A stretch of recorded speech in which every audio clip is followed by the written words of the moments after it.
Bonjour les élèves de C4. En continuation de la leçon précédente, je rappelle le titre La température. Nous suivrons au cours de cette séance le chapitre sur la dilatation des corps. On a comme objectif la découverte de la dilatation des corps solides, liquides et gazeux sous l'effet de la chaleur. En premier temps, nous allons donner la définition de la dilatation. En deuxième temps, on fait l'expérience de la dilatation d'un solide, dilatation d'un liquide et la dilatation d'un gaz. Alors tout d'abord, donnons la définition de la dilatation. Qu'est-ce que c'est la dilatation?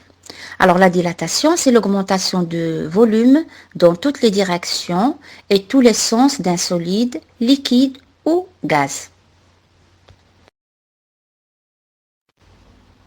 Dans l'expérience 1, on prend une bouteille contenant de l'eau colorée par un peu d'encre et portant un bouchon perforé traversé par une pipette. Comme vous regardez là, le premier dessin à gauche, on a de l'eau colorée, bouchon et tube en verre ou bien une pipette.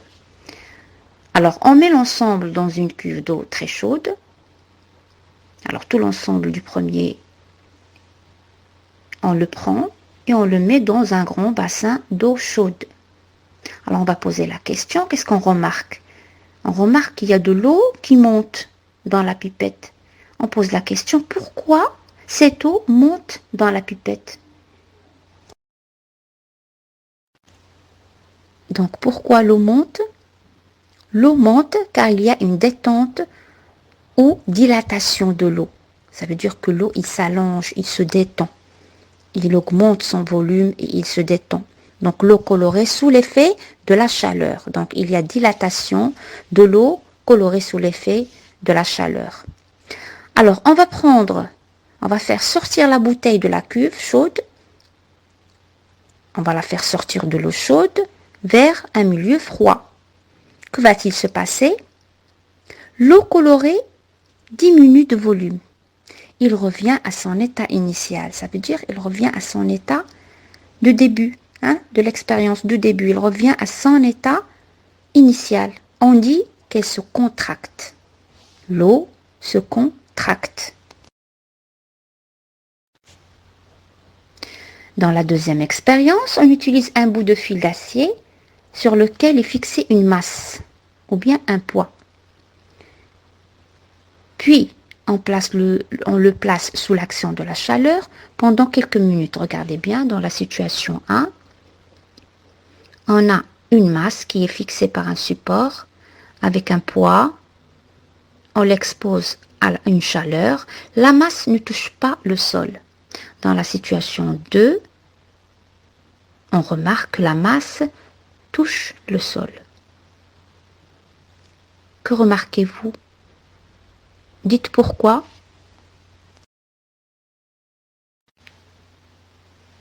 On remarque que la masse a touché le sol parce que le fil d'acier se dilate aussi. Il s'allonge, il augmente le volume quand sa température augmente. Dans l'expérience 3, quand on chauffe la bouteille vide, on constate que le ballon de baudruche se gonfle. Il était dégonflé, après il se gonfle. Donc le gaz contenu dans la bouteille, il a augmenté de volume.